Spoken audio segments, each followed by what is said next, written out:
channel instead. Yes. So, hello everybody. Welcome to this second speakers event from the Marshall Society. We're very lucky to have Steve Keen joining us today. He's the author of the 2011 book, Debunking Economics, in which he strongly criticizes neoclassical economics. That'll also be the topic of his discussion today, but we should have time for questions at the end. So if you have any on wider issues, perhaps the coronavirus situation or the US election, you can submit those in the live chat for later. Debunking Economics is also the title of his podcast, which I would highly recommend.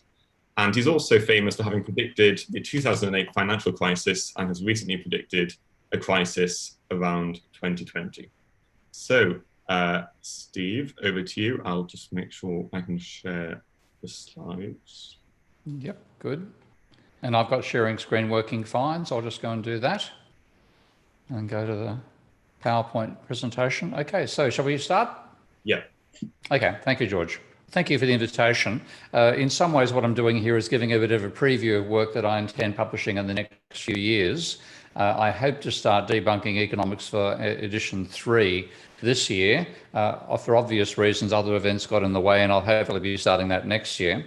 And then I hope a couple of years after that to produce what I'm somewhat facetiously calling the foundations of political economy and ecology, because virtually every book that has attempted to or succeeded in changing the direction of economics starts by calling itself foundations or principles. And as you'll see, I think it's desperately necessary that we have an entirely new approach to economics and we abandon neoclassical economics. And if you know the history of economic thought, and most economists don't, you can see that when the concept of equilibrium was first put forward by the founding fathers of the discipline, they were quite conscious that it was just a crutch. It was a temporary, they thought, way of making it possible to reach solutions when they should be using dynamics. And I love the statement from Jevons, particularly the part I put in bold here. If we wish to have a complete solution to the problem in all its natural complexity, which is a very prescient term to use because we now know of complex systems that can't be reduced to equilibrium systems and can't be estimated using equilibrium. But of course, that's what we've done. But he said we use it because it would surely be absurd to attempt the more difficult question when the more easy one is yet so imperfectly within our power. And then if you look at not long after that, J.B. Clark, who was the person who gave us the marginal productivity theory of income distribution, he in doing what is going to happen in the next century paper in 1898, he wrote that the great coming development of economic theory will be through the statement and solution of dynamic problems. And he makes the obvious point that a static state is imaginary, all societies are dynamic. Those that we principally study highly so, heroically theoretical is a study that creates in imagination a static society.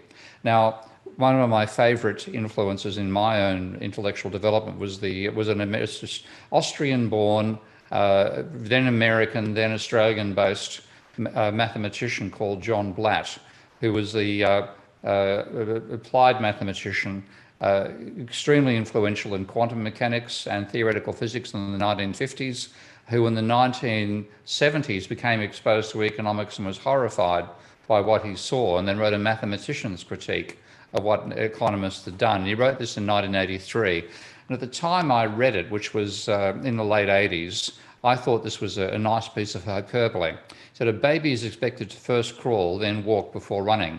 But what if a grown-up man is still crawling? At present, the state of our dynamic economics is more akin to a crawl than a walk, to say nothing of a run. And this line is what I thought was hyperbole, but frankly, I think it might actually end up being prescient.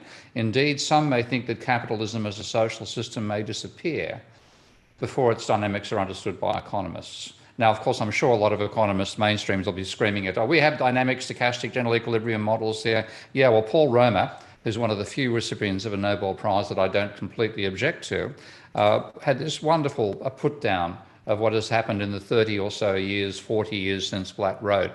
And he said, for more than 3 decades, macroeconomics has gone backwards. I highly recommend reading this paper. It hasn't been published, but it is available on the web, and I've got the link in the references page in this presentation. The non-committal relationship with the truth revealed by these methodological evasions goes so far beyond postmodern irony that it deserves its own label, I suggest post-real. I think he's completely accurate there. So don't tell me DSGE is dynamic. It's neither dynamic nor general. It's stochastic equilibrium thinking. And the whole cause of this is the takeover which has happened gradually from the early days of the discipline, that everything is supposed to be based on micro foundations.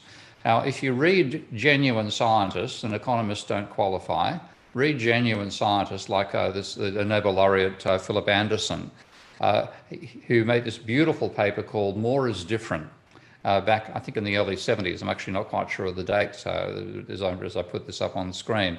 And he said it is possible to arrange the sciences in such a way that you can say the elementary entities of science X obey the laws of science Y. And this was his table.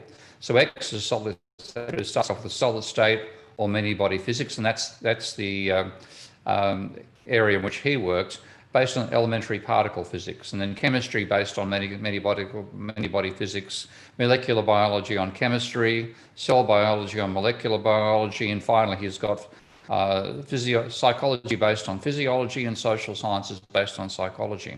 Now, having put that ranking, he said, we use reductionism to reduce a complex problem to its constituent parts, but that doesn't imply constructionism, which would be the ability to reduce everything to simple fundamental laws, does not imply the ability to start from those laws and reconstruct the universe. But in that sense, that's what economics has tried to do.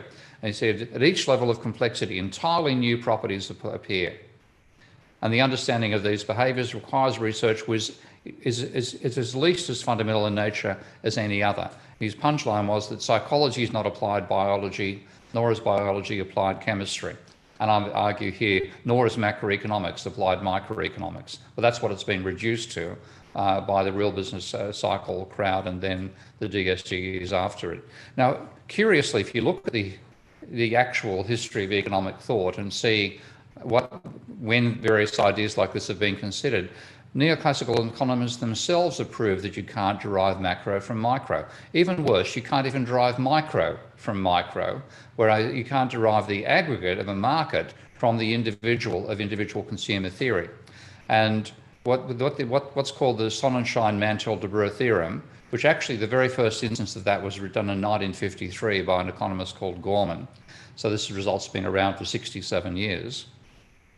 They realised that if you had individual agents who each evade, the whole idea of Hicksian compensated demand curves, so you get the law of demand, downward sloping demand curve. If you then try to derive a market demand curve, the market demand curve derived from those agents who all obey strict neoclassical theory of individual behaviour can have any function at all that you can fit using a continuous real valued function. And this is Sonnenschein and Schaeffer's conclusion in the Handbook of Mathematical Economics in 1993. Market demand functions need not satisfy in any way the classical restrictions which characterise consumer demand functions. Those classical restrictions being the law of demand, that demand falls as price rises. The utility hypothesis tells us nothing about market demand unless it is augmented by additional requirements. Okay? That's a pretty damning indictment of the whole idea that you can derive a market demand curve from individual demand curves. Now, when you look at the textbooks, they either obfuscate this or they frankly lie about it. And my favourite includes my favourite, probably the economist I have the most contempt for on the planet, which is not actually Samuelson, it's Nordhaus, who now is the author of Samuelson's text. And here he starts by saying, this is the introductory textbook, we've talked about the demand curve, whose is it, yours, mine, everybody's. And he says we work from individual preferences, but we always focus upon market demand. And then he says we make the market demand curve by adding together the quantities demanded by all individuals at each price. And there's this nice emphatic statement, does the market demand curve obey the law of downward sloping demand? It certainly does. Well, it certainly does not. And this is, again, a statement taken from Sonnenschein, one of the mathematical economists who actually discovered this result. Every continuous real valued function is approximately an excess demand function. In other words, any curve you can draw by holding your finger on a piece of paper, moving it forward, not crossing the previous path, and not going directly above that previous path, that can be a demand curve. And that's not what you see in your textbooks. And the intriguing thing is, Samuelson actually believed he'd proved the contrary. And this is proved in 1956. And you look at this and I really wonder, I mean, I know a few American states have just legalized marijuana and a few other intoxicants, but I don't know what he was consuming to believe this was realistic. The same argument will apply to all of society if optimal reallocations of income can be assumed to keep the ethical worth of each person's marginal dollar equal. In other words, he was willing to assume that there was a benevolent dictator who reallocated all money in society to everybody's satisfaction before trade took place. And then if that applied, you had a downward sloping market demand curve. That's not capitalism. That's not the real world. But that's the sort of thing that justifies Samuelson reaching this. It certainly does. Emphatic conclusion here. It certainly does not. You can't even derive a market demand curve from individual demand curves, let alone macro from micro. And this all comes out of the whole idea that you can make assumptions which are strictly false and call them simplifying assumptions. So again, one of the common things you'll have in your textbooks is the idea that there's diminishing marginal productivity. A firm gets less and less output when it adds additional units of an input while holding all other inputs fixed.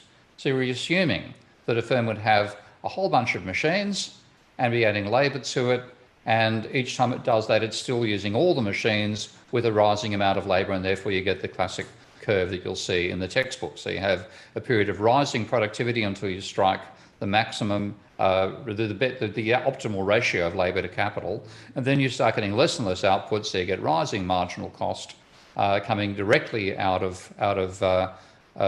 falling, diminishing marginal productivity. Now, why don't we actually see real examples in the textbooks? Why do you have all these toy examples? You know, Bob's Bagel Bin is one of my favourites from Ancu. Well, it's because when you actually ask firms what in fact are their costs like, you find it's nothing like what the textbook argues. And the last person to do this with a very comprehensive survey with Alan Blinder, who was at the time, I think he was the vice chairman of the Federal Reserve and the vice president of the American Economic Association, so strictly a mainstream thinker. And this is what he drew very, very badly. I'd never call him an artist, but this is how he illustrates in his book. The actual research that they did in asking a large number of corporations what their cost looked like, 32.6% reported falling marginal cost. Another, bring up to around about 40% said marginal margin cost with spikes at some point as you transfer from one production system to another. Another 40% said it's just marginal cost is constant. And then another 8% say it's constant with a few spikes. Only 11% of the survey fitted the textbook model. And Blinder, when he looked at the amount of work he'd done with his PhD students who did the interviews, said that they'd actually interviewed 200 firms which accounted for 7.6% of the total non-farm for-profit unregulated sector of the American economy. This is a gigantic sample. When you look at the samples that have so badly got the American election wrong, you're talking about 1,000 or 2,000 people in a population of 300 or 400 million. This is pretty much 1 in 10 of American companies were surveyed by Blinder. And in writing his reactions here, he said the overwhelmingly bad news, not for everybody, but for economic theory, is that only 11% of GDP is produced under conditions of rising marginal cost. And firms also report they've got extremely high fixed costs, roughly 40% on average, a lot of firms reporting over 60% of their costs are fixed costs, and many having falling rather than rising marginal costs. And he finally says their answers paint an image of the cost structure of the typical firm that is very different from the one immortalised in textbooks.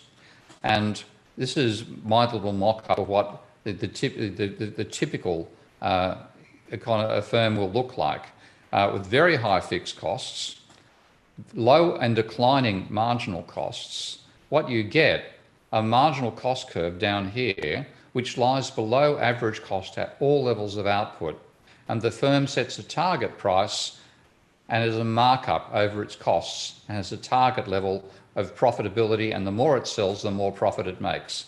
So you can't use the marginal cost curve as the firm's supply curve because it's so far below average cost that if a firm did price at marginal cost, it would rapidly go bankrupt. And this is not talking about a natural monopoly here. This is talking about, again, in Belanda's research, about 90% of corporations. And that other surveys have found even higher than that, 95% of corporations report something that contradicts completely the textbook image of what a firm actually looks like.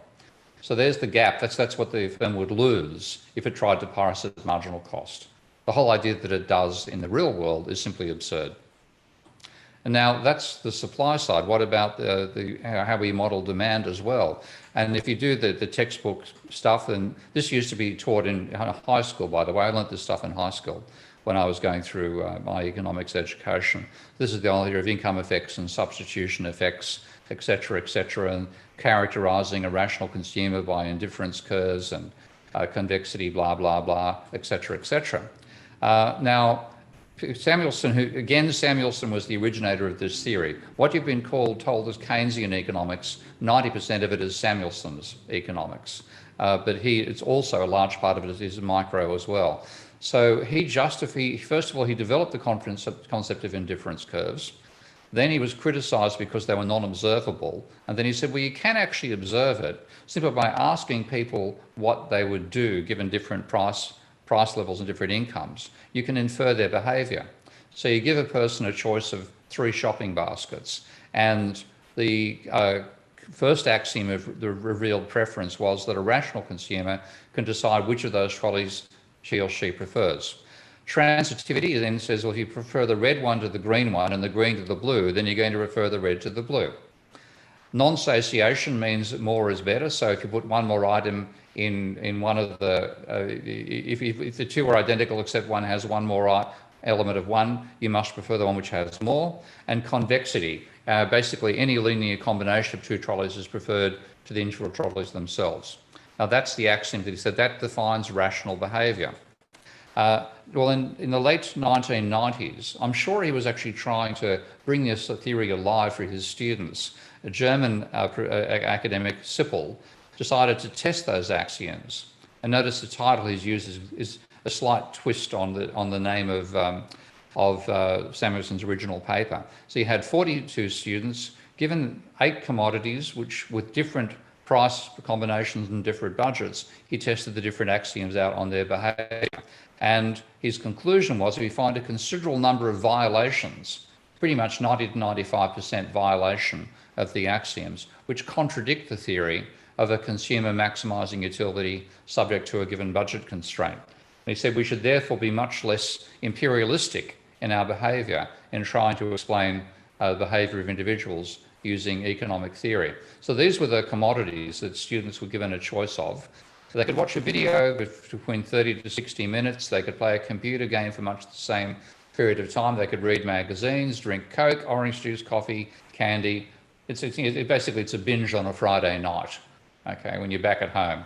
That sort of range of commodities. And the students would then, they were given about 10 different combinations, budgets and prices, and then they were told they would get a coin toss which decide which of the 10 combinations they chose they'd actually get to consume.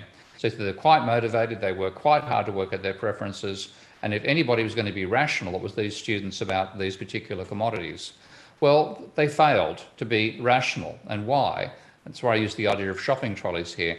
There are just too many choices, even with those 8 commodities. If you had, they could choose 33.5 minutes or 33.6, it didn't matter.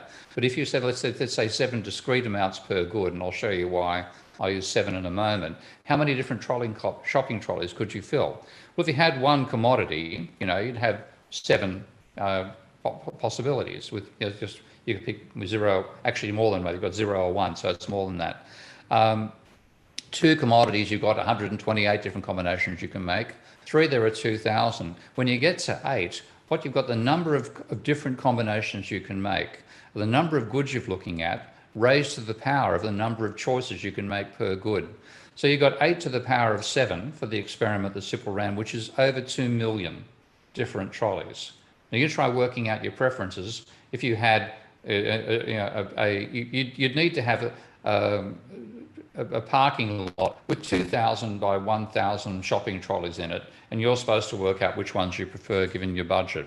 Now, this is what's known as the curse of dimensionality. Each new axis you add dramatically multiplies the number of choices you have to look at. You simply can't process that amount of information. So what we do is we don't make a maximization decision, we make a satisfactory one. And that's because this whole idea that you can have a complete set of preferences is impossible because of the curse of dimensionality. So it's a toy model. It only works when you have it on a diagram where you've got 2 axes, so 2 commodities. You might have 7 choices between 0 and 6 units you can buy. Whereas in the real world, in the kindest way of describing going to the supermarket, you might have 20 classes of commodities. If you decide to buy between 0 and 6 units of that, you've got over 1 billion shopping trolleys to look at. Not millions now, but billions of shopping trolleys. So here's again from Samuelson's book. And yeah, it looks nice and neat there. You try to draw in the hyperspace that it's involved with simply 8 commodities, let alone what we face in the real world. It's just nonsense. So micro foundations have to go. The whole process is futile. The foundations themselves are fictions. They have been contradicted by empirical research. They're either false or they're impossible. And you can't, in working in a complex system, you can't derive a higher level like macro from a lower level like micro in the first place. Now, of course, the fear this raises for neoclassicals, and I can understand the desire that's expressed here by Olivier Blanchard. You said you have to have foundations. I said you have to start from somewhere, which people have to agree with. That's the whole thing that science has done itself over the centuries. And he thought starting from explicit micro foundations is clearly essential. Where else to start from? That then implies, and this is after the financial crisis, of course, which DSG models not only completely missed, but actually predicted 2008 was going to be a fabulously good year. You said, well, we've got to think in terms of a set of distortions to a competitive economy, which has a long slog from a competitive model to a reasonably plausible description of the economy. It's hard to see where else to start from. Well, I'm going to show you can actually start from macro itself. You don't even need to think about the micro level of the world. So I want to take you through a fairly simple but challenging derivation now. Let's start from a set of macroeconomic definitions. The employment rate, which I'm going to call lambda, which is defined as the number of people with the job, L, divided by population, N. The wages share of GDP, omega, which is the total wages, W, divided by GDP, Y. The private debt to GDP ratio, which is little d, which is the level of debt, capital D, divided by Y. The output to employment ratio, which is just the ratio of the number of workers, the number of value of goods to the number of workers. And then the capital output ratio, the ratio of measured capital to measured output. If you differentiate the first 3 there, lambda, omega, and D, with respect to time, you are still working with the definition. You've simply put a static definition into a dynamic guise. So I can say that lambda, the lambda hat, which is 1 over lambda d lambda dt, is y hat minus a hat plus n hat. And what that says in English, the employment rate will rise if economic growth exceeds the sum of change in the output to labour ratio and population growth. And that's simply a fact. The wages share of GDP will rise if total wages grow faster than GDP.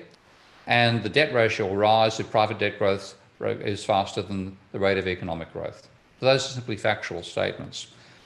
To turn it into a model, you need to make some simplifying assumptions. And I'm going to make some reasonable ones here. A uniform wage rate.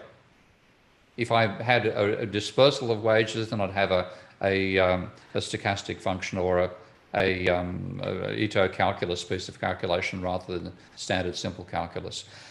Constant capital output ratio, which is roughly correct in the data. A rising level of output to employment over time. So I have the ratio of output to labour rising at the rate alpha percent per year. A rising population, so population at beta percent per year. Wage demands, again, the classic Phillips curve, which are related to the level of employment. So that's just a straight line Phillips curve. By the way, Phillips argued for a non-linear curve in 3 dimensions. Please do read the original. Don't look at your textbooks. They simply don't understand Phillips.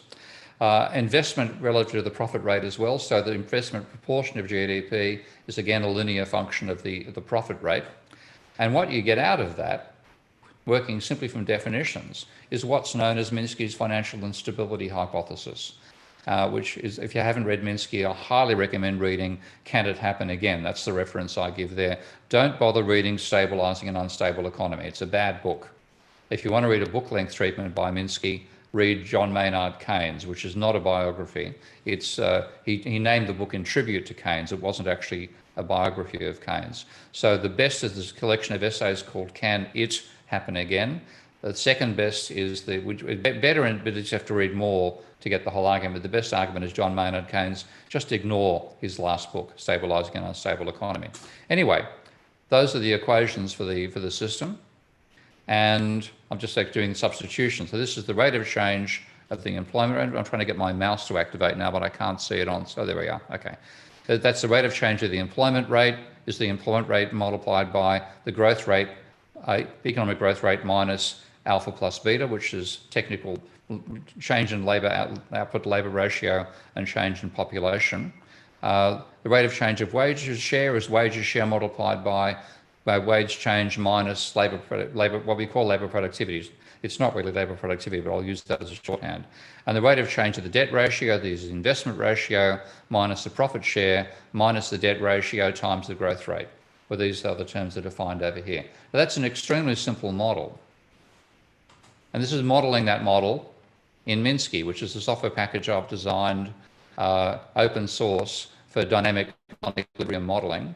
I'll bring it up here and bring it up on screen, and I can magnify this one. We've got a new bug that's got in the way, so I can't magnify the later ones using godly tables for modelling modern monetary theory, but this will work here. So what I've got is simply those definitions put into dynamic form with those simplifying assumptions, and you then simulate it, and what you get is a tendency for the system to head towards what looks like an equilibrium, with the rising, you can see these cycles are getting smaller over time. The growth rate cycles are getting smaller. This is the great moderation. This is what neoclassical economists took the credit for and thought their policies had caused. It's actually an emergent property of the complex system model of the economy. And what they were ignoring was the level of private debt to GDP, but that rising level of private debt was coming at the expense of workers, even though the workers weren't the ones doing the borrowing here. So the rising share going to bankers was coming at the expense of a falling share of income going to workers. And ultimately, pardon me, I've got pressed the wrong key there. Let's keep on going. Ultimately, what you get is a breakdown. I won't go all the way to the breakdown stage itself, but that's a complex system vision of the economy generated from taking a set of definitions and putting in simplifying assumptions for them. And that same approach can be used indefinitely to extend to build macroeconomics from definitions of macroeconomics. You don't need to fiddle around in micro. So you can add prices, which I've done, nonlinear wage and investment function, which I've also done. And what you get out of that is a more realistic assumption, still the same basic characteristics. So this approach to modelling is quite feasible. You don't need to waste your time doing micro first. You don't need to do the hard slog that Olivia thinks is necessary to build the entire model. You simply start from macro and build from there. The structure of the economy gives you its dynamics. The behaviour of humans within that is constrained by the structure, and the structure is more important than the variation of individual behaviour. Now, of course, you'd all heard of MMT these days. And I've got to take my hat off to the modern monetary theory crowd, by the way, for their success in making what is a non-mainstream theory of economics a subject of popular discourse, right to the stage where the American Congress has got a draft bill condemning MMT. Well, if you look at economic theory, of course, you'll find that economists, of course, if you're students of economics, you know, models of macroeconomics don't include banks or debt or money. And one of the people I correspond with on Twitter, a very staunchly neoclassical economist, we get on moderately well, is quite proud of the fact that macro leads people through simple models without money. Okay? And he says you can even do banks without money. And that's a good idea. And he reckons MMT's confused us by looking at the funny bits of paper whizzing around. To me, I thought this is a classic statement of an opinion of the neoclassicals have of their own theory, why they reckon it's a good idea. You can't often get statements this clear out of textbooks or out of papers, but so Twitter's very useful there. And here is Paul Krugman reacting to the Bank of England paper in 2014 called Money Creation in the Modern Economy, saying it doesn't really change anything he believes to begin with. Well, let's see about that. Now, of course, if you look at the data, of course, you can justify the neoclassical decision not to include banks and debt and money in the model, because you look at the correlation of credit to unemployment, for example, and it's only minus 0.81, which is pretty close to zero, really. In other words, that's absurd. The evidence totally contradicts the neoclassical argument that you can leave banks and debt and money out. If you could, that correlation would be close to zero, okay? Not minus 0.81 in a simple correlation. And then you look back at history and say, well, has there been any data that indicates levels of high private debt and high change in the level of private debt, which the change in debt I call credit, following what accountants define as credit. The major crises in capitalism have occurred when credit turned strongly negative. The Great Recession in 2008, 2010, saw credit-based demand go from plus 15 to minus 5% of GDP and remain there for a couple of years. The Great Depression saw it go from 10% to minus 10% and remain there for about half a decade. And I didn't even know about this one until I built this graph. And then I saw this dip and thought, what happened in 1837? It's called the Panic of 1837. If anybody wants to do a useful history, economic history thesis, I'd recommend researching it and taking a look at what actually caused that crisis, if we can find decent data. But there's a period of massive negative credit shock for the American economy, which caused the greatest depression at the time. We've simply forgotten because it happened so long ago. But it was the major crisis of capitalism at the time. So, and also when you look back over the period before the end of the Second World War and before the growth of the welfare state, there were 13 negative credit events during that period. Since the Second World War, there's been one. Now that's both got as good and bad sides, as you can tell from the data and what we've been through so far. But again, history teaches us a huge amount, and the role of economic theory has not been to remember that history, but to forget it. And it's about time we reverse that and have an economic theory which actually matches economic history, let alone tells us about the future. Now, Krugman's attitude that there's no difference between loanable funds and bank-originated money and debt, as I prefer to call the theory of endogenous money. This is a model I've done of loanable funds just recently for a book I'm working on for school students for Polity Press, which I have to finish in the next month or so. And here what I've got going on is, this by the way is Minsky again, my Minsky software, which is open source. You can download it from ForceForge or from GitHub and play with it yourself and see how it functions. I'll happily provide these models to George later to share around. But what I have here is the banks are just intermediaries in this model, and lending is from capitalists who lend money out of their bank account to firms. Firms pay interest back. Firms repay some of the debt. Firms pay a fee, an introduction fee to the bank from introducing them to the saver from whom they can borrow. And then you have wages being paid to workers, dividends being paid to capitalists, and then each of those social classes consuming. And of course, debt doesn't turn up here because debt is neither an asset nor a liability of the banking sector in loanable funds. It's an asset, it's a liability of the firm sector and an asset of the capitalists in this model. So I then can simulate this, again, just bring up a Minsky simulation here. Now I can't magnify this one, I'm afraid to say, because we just discovered a new bug in the latest version. I'll just illustrate it actually, so brace yourselves. This is what developing software is all about.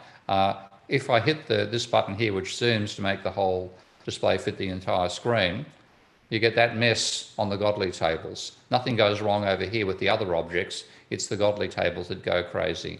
So if I go back to the normal scale, what I might just do is turn off editor mode so that these turn up as icons rather than the tables themselves. I can still get inside the tables when I magnify. So when I go back and I magnify, so there's my model with those components inside it. And what I've got here is the capacity to change how fast lending occurs and change how fast repayment occurs. So I've got 7 years to double the level of debt and 9 years to reduce it to zero. Those two controls.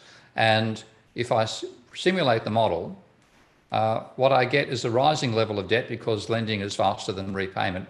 Pardon me, again, that's changed its size rather badly. My program is working on this one right now, or rather he will be when he wakes up in Australia when he sees my latest bug report. So I simulate this and I'm waiting for the graph to run. Why is it taking so long? Let's go back and try that again.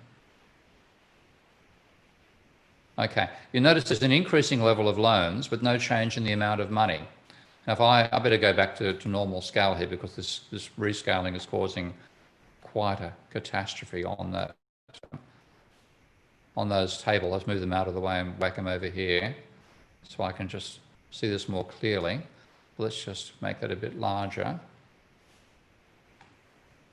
Okay. And then, hang on. Okay, if I now increase the rate of lending, so lending happens more rapidly by reducing the number of years, then the debt ratio rises. There are changes in income, changes in amount of money in bank accounts and so on, but no change in the amount of money in the economy. And if I slow down repayment, I get a high level of debt still. There are some changes in GDP, but they're pretty transient. Okay. Then I go the opposite direction and have much faster repayment and much lower lending. Then you have a falling level of debt, again, a transient effect on GDP, but you can pretty much ignore it.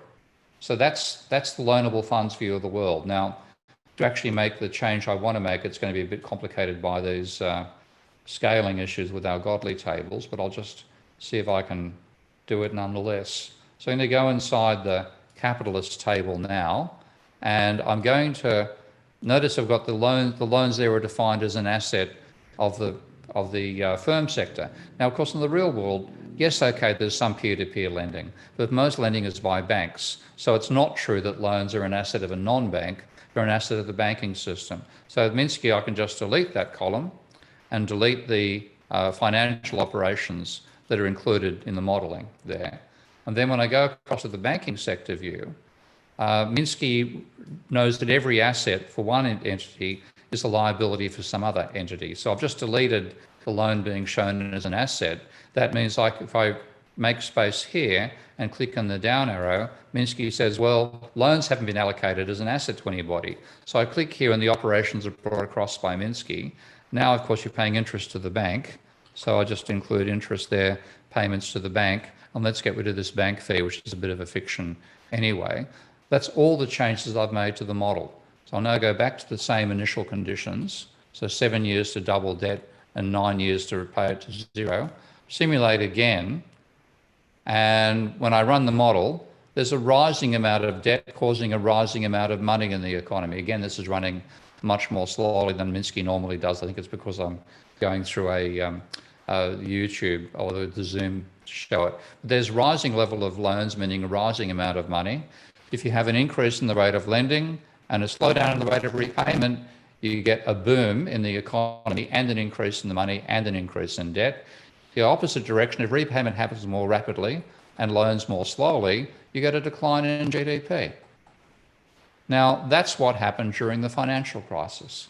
And that is a much, much different world to the world of loanable funds. That's all it took me to illustrate the difference, is to change saying that loans are an asset of the banking sector rather than an asset of a non-bank. So the neoclassical decision not to include banks and debt and money in their model of capitalism means they're not modeling capitalism.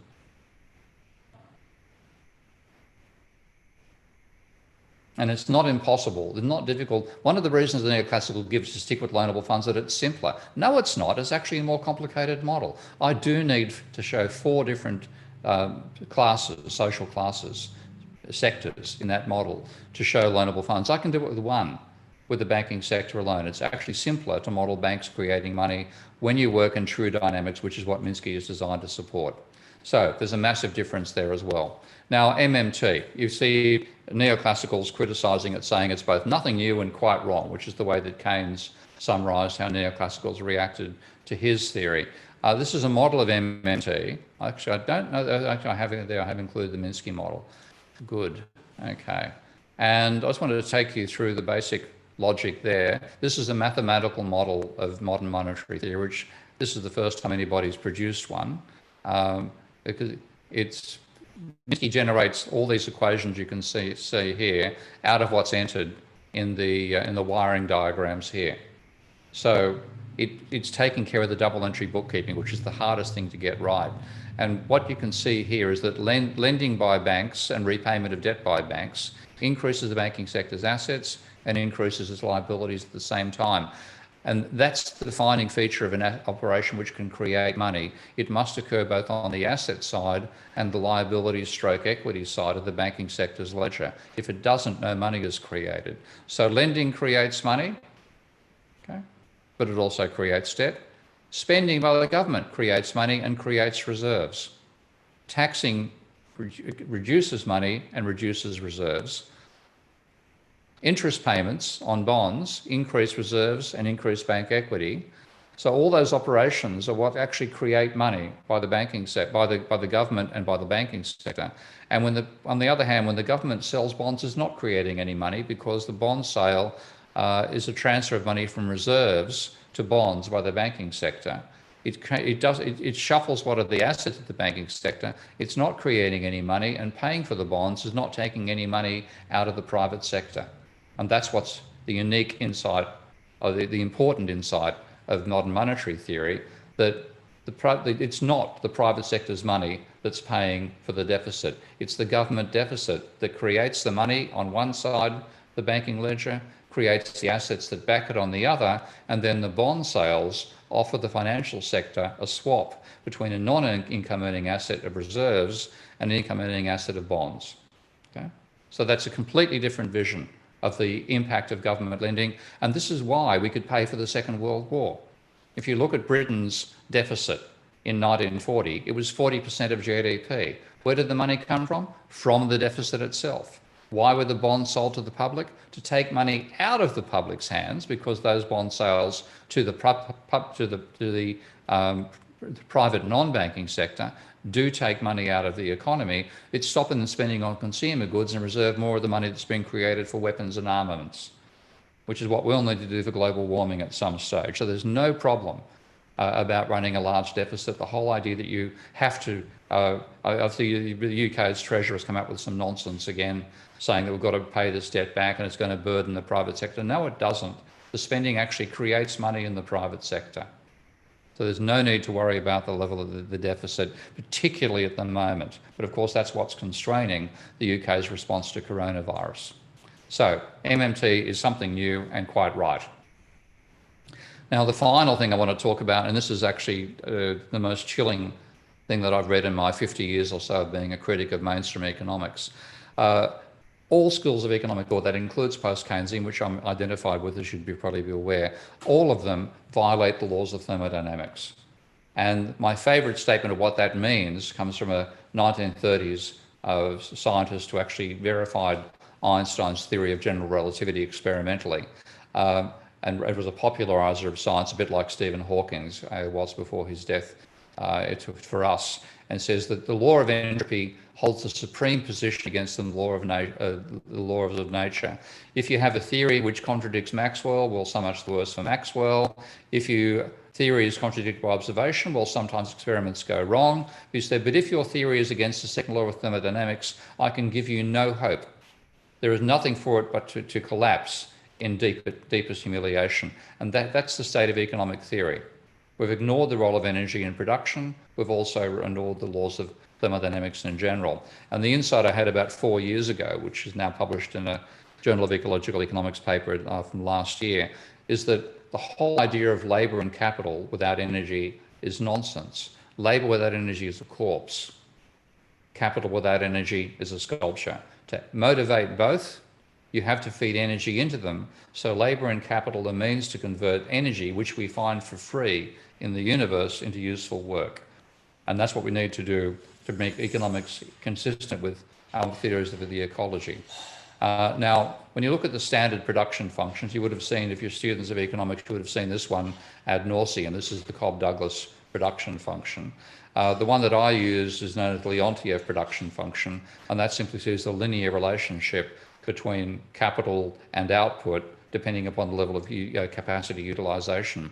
Now, what I realized in that inside that little aphorism was you have to replace K and L with K as a function of energy and L as a function of energy. And the easiest way to do it is to say that the amount of the energy input is the number of units of the factor of production, so L or K, times the energy consumption per year of that factor, so E little l, E subscript L or E subscript K, times the efficiency with which that energy input is turned into useful work. And when you put that through to those two production functions, your Cobb-Douglas looks like this, and your Leontief looks like this. Now, this bit here is what we call total factor productivity, which of course is a mystery in mainstream economics because variations didn't explain 85% of observed variation in GDP rather than variation in K and variation in L. Well, the answer is simple. The amount of energy we'll put it with the consumers consume has risen over time. That's the main source of the rise in GDP. It drops out very simply once you put this in there.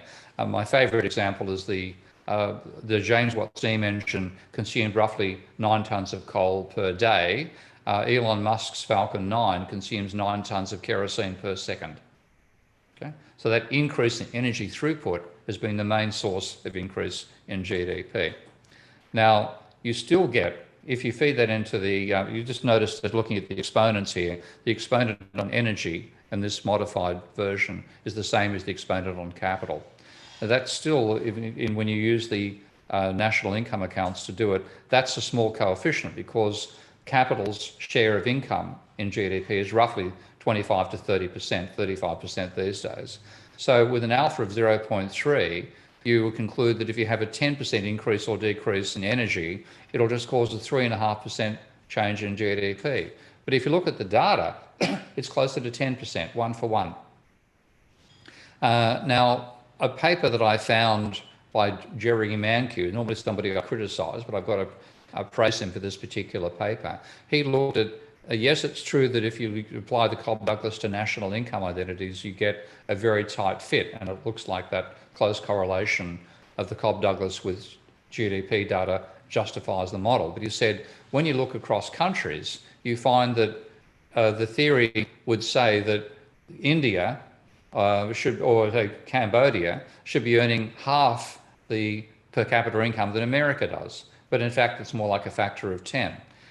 And on the other side, the Cobb-Douglas with the standard coefficients would say that if the profit rate was 10% per year in rich countries, it should be 1,000% per year in poor countries. He said, that's nonsense, nothing like it. The only way you can actually get the model to fit the data is to make the capital share not 0.3, but 0.8. So when you do that, you still get an estimate that is less strong than the actual relationship, which is closer to a 1-for-1 relationship. And if you look at the data over time, the relationship between energy in terms of millions of tons of oil equivalent and GDP in 2010 US $1 billion, you find a straight line between 1970 and 2017. It's all about energy.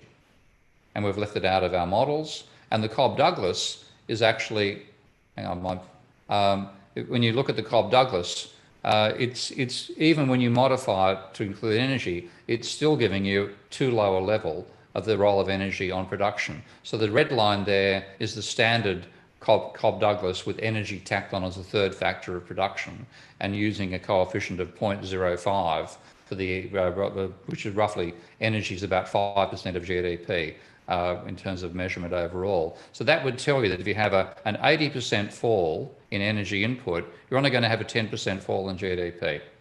I think that's obviously absurd. Then you use the 0.3 and you then get a prediction that an 80% fall would cause a 40%. Well, that's more realistic, but still probably a long way from the ballpark. When you're in the 0.8 that Mankiw talks about, you say that a 80% fall will cause a 75% fall in GDP, which is much closer to it, but you're better off just with a straight line. The much maligned Leontief function actually fits the data better than the Cobb-Douglas. And one thing I really wish this paper was more widely known. The Cobb-Douglas production function is just a tautology. So I want to show that to you for those who've got some mathematical ability here. It's quite simple mathematics. If you define income as being wages and profits, and you assume that there's a uniform wage W and a uniform rate of return R, which is a standard pair of neoclassical assumptions, then you can write your income, national income identity in that form. GDP equals wages times labour plus the rate of profit times capital. Differentiate that with respect to time and then multiply each of the terms by 1, by LOL, W over W, K over K, R over R. And what you get is this. This is now a rate of change of GDP function stated as a rate of change of each of those components. Now rearrange a bit into income shares and rates of change. So I'm now using W times L over Y, which is going to be omega, that's the wages share of GDP, and R times K over Y, which is 1 minus omega, the profit share of GDP. You've now got a set of expressions in terms of rates of change. Now, if you know your differential, the differential of the log is what gives you that result. So I'll do a substitution first of all and assume relatively constant income shares. Restate the whole thing using logs, that the differential of the log of Y is then going to be 1 minus alpha times the differential of the log of L, plus 1 minus alpha times the differential log of W, and then plus alpha times the two components for capital's return. Integrate, get rid of the differentials, and take exponentials. You have the Cobb-Douglas production function. So if you try to fit that to data, you're going to find a pretty damn good fit because you're fitting 1 against 1. So that was not me, by the way. That's Anwar Sheikh, a brilliant paper called The Humbug Production Function. Now, I want to finish with the most, to me, the most dangerously bad part of neoclassical economics comes out of the what I call disease now, that you believe you can make simplifying assumptions that are simply absurd. And Paul Romer called this out in that 2016 paper, The Trouble with Macroeconomics. And he said, the justification that economists use for absurd assumptions is the methodological assertion by Friedman from unknown authority. The more significant the theory, the more unrealistic are the assumptions. Basically saying, make unrealistic assumptions, go right ahead, okay, no problem. And nobody tends to read that down at the bottom, Friedman has a get out of jail clause for himself. The opposite doesn't hold. Assumptions that are unrealistic don't guarantee a significant theory. But most economists don't even read Friedman, let alone the footnotes to Friedman on that particular front. And if you make an assumption on which your results depend, it's not a simplifying assumption, it's a critical assumption. And you better be damn sure it's right, otherwise your theory is wrong. Now, referees nonetheless pass papers that would be rejected in any decent science on the basis that you can't test the theory by the realism of assumptions, which is again Friedman's assertion. And so what you get is simply absurd stuff that economists include in their papers that referees pass because it maintains the neoclassical belief system. And that applies to Marxists as well. I've seen the same thing in Marxists. I'm not singling neoclassicals out for criticism. Yes, I am, but I'm adding Marxists in there as well. It's a disease. We've got to get away from making assumptions that support our conclusions, and we then call them simplifying assumptions when, if they're wrong, our theory is provably wrong. Now, the worst instance of that by far has been the work of William Nordhaus. And the fact that Nordhaus got a Nobel Prize is a reason not just to shut the Nobel Prize down, but to shut economics down as well, frankly. And the further I look, and the more horrified I got about this guy's work. And the fact that economics gives them its top accolade just shows how bad economics has got to be, courtesy of this, what I call the disease. He simply assumed that 87% of America's GDP would be unaffected by climate change because it happens indoors. This is back in 1991. He's got sectors that are severely impacted, potential impact, and then negligible impact. And look at the ones that are negligible. Manufacturing and mining. What have they got in common? Indoors or underground. Transport and communication that's not on water. Finance and insurance and the balance of real estate that's not on the coastline. Trade and other services, retail and wholesale, etc., etc. Government services, even the rest of the world he included in there. He simply assumed it wouldn't be affected because it happens indoors. Now that shows he doesn't know what climate change is. He's mistaking climate for the weather. And that's what the entire tradition here has done the same thing. And you might think, well, surely somebody's pointed this out and fixed it up. This is from the IPCC report written by a number of neoclassical economists, especially Richard Toll. And here's one of their frequently asked questions. Are the economic sectors vulnerable?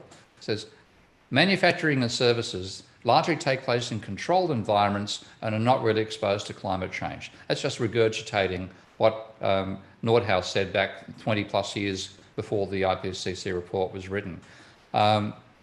And that's just one of many absurd elements of how economists derived data or made up data that made it look like climate change wouldn't be dangerous. The one that I first realised, which literally had me in serious shock when I first read it, and I was very angry that day, and I engaged in quite an angry exchange with Toll on Twitter. He said an alternative approach assumes that the variation of economic activity with climate over space holds over time as well. Now, what the hell does that mean? It means that they took average temperature data for states in the USA and gross state product per capita, and they plotted them against each other. And if you do that with the average in the middle of each of the axes there, that's the data plot you get. Would you think you'd even use that in a series? It's a scatter of, Yes, there's a bit of a trend, and the trend is that, states that are close to the average temperature have higher GDPs slightly than those which are lower. Okay, so Nevada, you're going to get, I don't know my American states all that well, but this is the contiguous states. So Washington would be colder than New York, and Florida's warmer than New York, and they'd be either side of the middle there. And they fitted a quadratic to it, and that's literally the damage function that Nordhaus uses. And that's gives a tiny correlation of 0.205, okay? Like positive relationship curve, the correlation of that curve with the data is a 0.205, a pretty bad fit. And that's what they then assume is going to happen as temperature changes due to global warming. Now, I'll give you an analogy in the paper I've written on this front. It's a bit like measuring a mountain in the north-south direction and then advising an expedition to climb it east-west in the dark. That's how useful this particular element is. And only a theory, a school of approach to economics that has trivialized the importance of fitting the real world by saying what are really domain assumptions or simplifying assumptions. Only a theory that did that would let something like this get through. This should have been rejected by the very first referee who read this thing.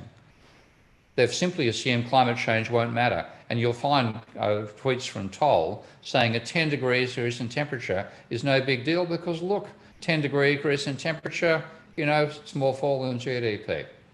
No worries. Let's have a 10 degree increase in global temperature. Scientists tell us that would drive virtually every life form on the planet extinct. They're not simplifying assumptions because what happens if they're wrong? And this is when you can tell a simplifying assumption, for example, if I drop 2 lead balls from the Leaning Tower of Pisa, as Galileo did centuries ago, he's assuming air distance makes no difference. Now, if you then say, well, it does, and you calculate it, you might actually find that taking into account air resistance, the light ball would have landed before the heavy ball slightly, but too small to be measured. That's a simplifying assumption. You don't need to include wind resistance when you're dropping lead weights out of a tower less than 100 meters tall. That's a simplifying assumption. But these assumptions, if they're wrong, we're toast. And I mean that literally. Damages from climate change will be at least 10 times as bad as Nordhaus has argued. And if you read the scientists' talking about the levels that Nordhaus is quite comfortable in discussing. And he doesn't talk about 10 degrees, pardon me, in his published papers, but he does casually discuss a 6-degree increase in temperature is causing an 8.5% fall in GDP. According to scientists, 6 degrees would probably mean the extinction of life on Earth. It certainly would mean a major extinction event similar to the Permian, when 95% of life forms were exterminated. You don't want to test this by experience. So Friedman's defense is saying you can make absurd assumptions.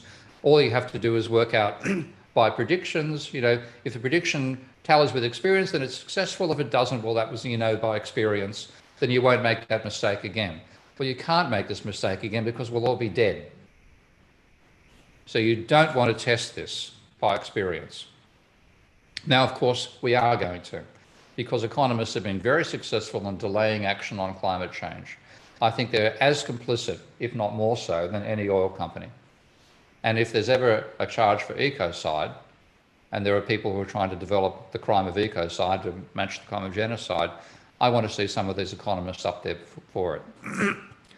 Because they're not just going to kill neoclassical economics, they could kill capitalism as well. Okay, George, over to you. Yes, well, thank you very much. That was very detailed, and I can tell the Cambridge course definitely falls into a lot of those neoclassical traps. We do have in the first year a course by Hadrin Chang, which considers political factors. I think that's something which is quite useful. Political and historical factors.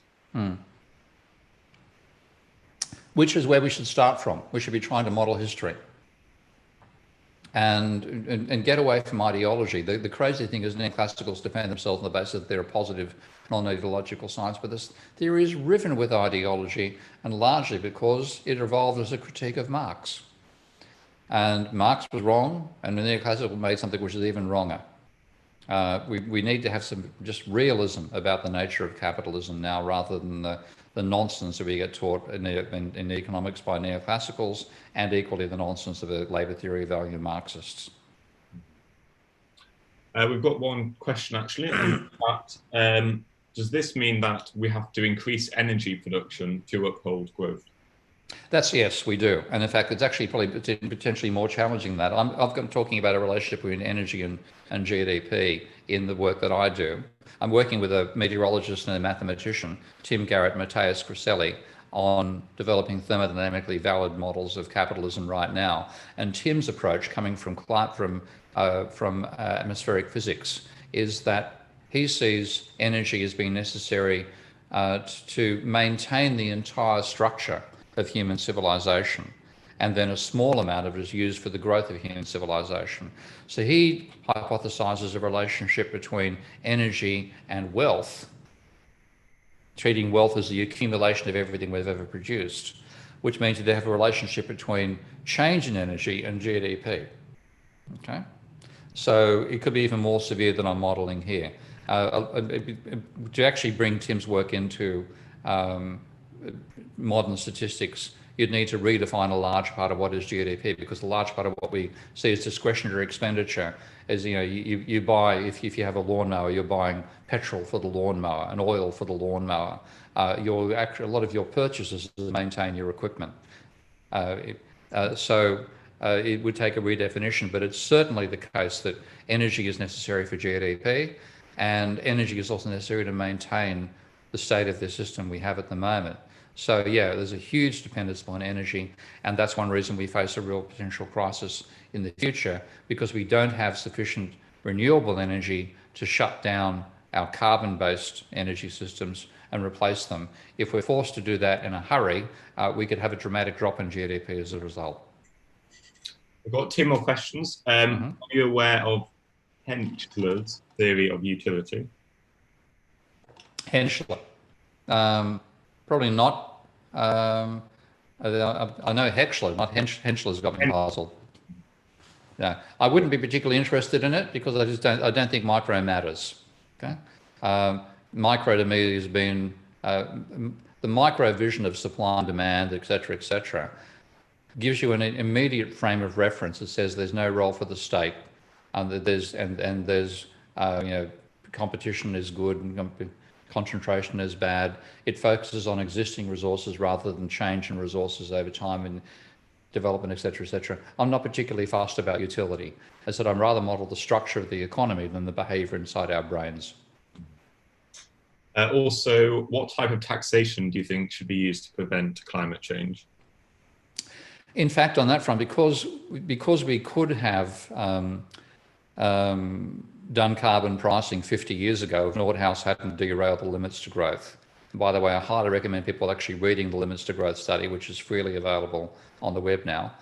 If we'd done it back then when they were arguing in favour of resource constraints and redirecting our production back in 1972, then we could have done it using pricing alone. Because Nordhaus and the neoclassicals around him have succeeded in delaying our action, we are now at least using 1.5 times as much of the planet as exists in terms of renewable scale, what's called the human ecological footprint.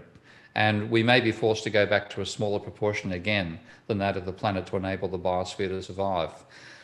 Carbon pricing can't do it because if you put a price on carbon, that hits the poor far more than the rich.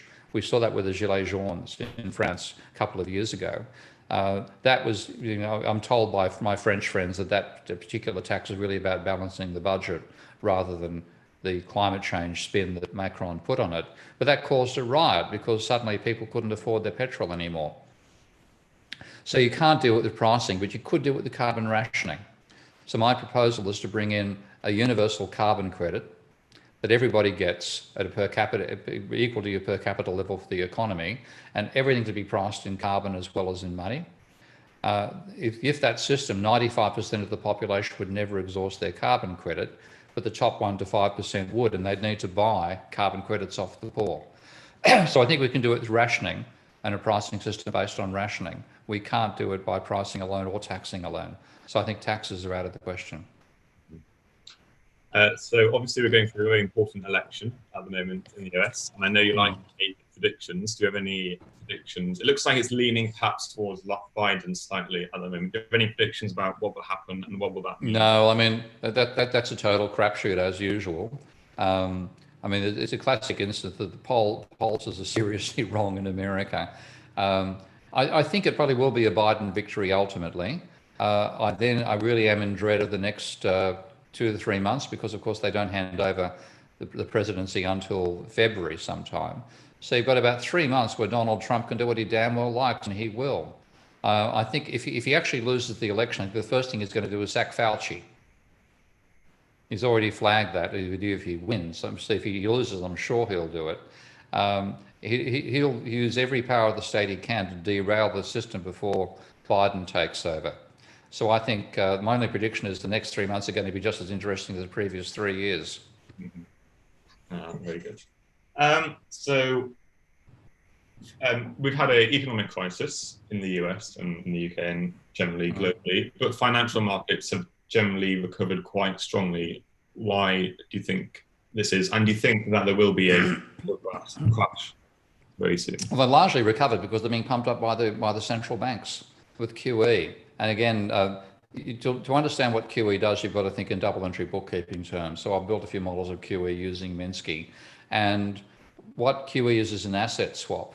It's the central bank says we're going to buy bonds off you and put money in your bank account in return for the bonds, the bank account being the reserves of the financial sector.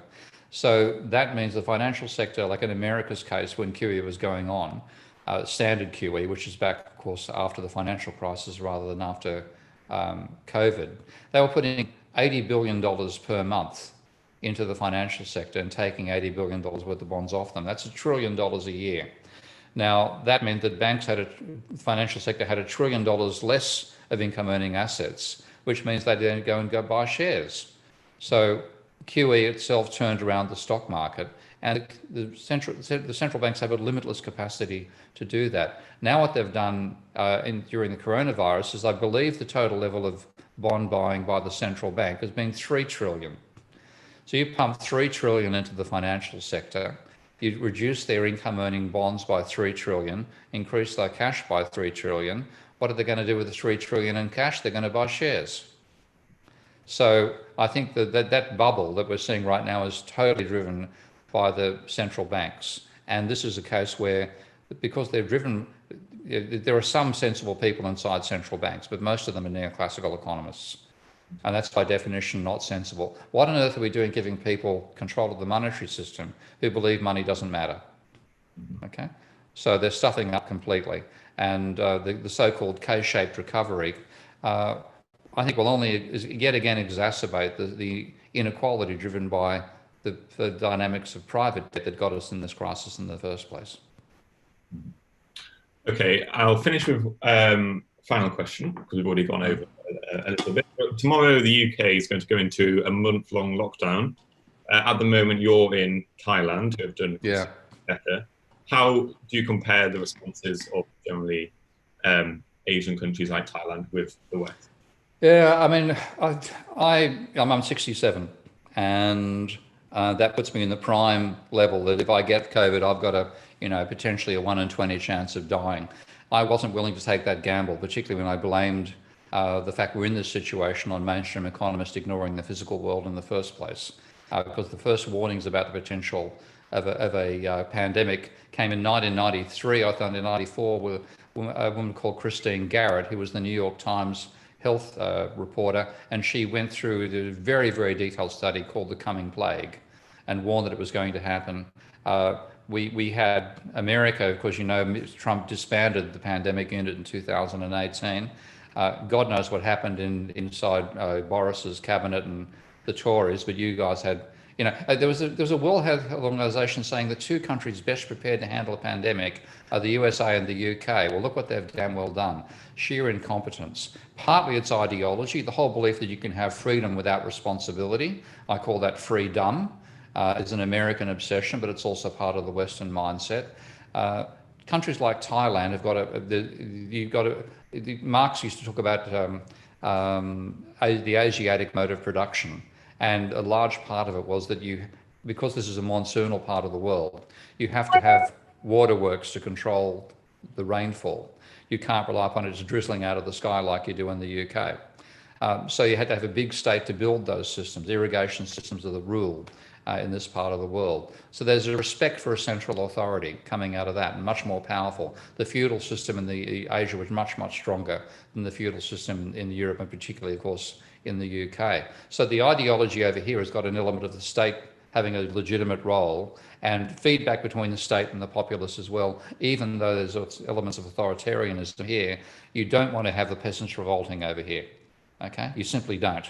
So that fear of what could happen if you don't make the populace reasonably content is a large part of what replaces representative democracy over here, and is quite successful at it. And also, of course, Thailand and China and a few other countries had the SARS outbreak back in 2008. So they were ready, they produced their own masks, they had pandemic plans, they had pandemic authorities in place. As soon as the pandemic hit, they did lockdown. There are 65 regions, I think, in Thailand, 65 provinces. Some are very big, like Bangkok has 15 million people. But they broke those into divisions. You could not move from one to the other.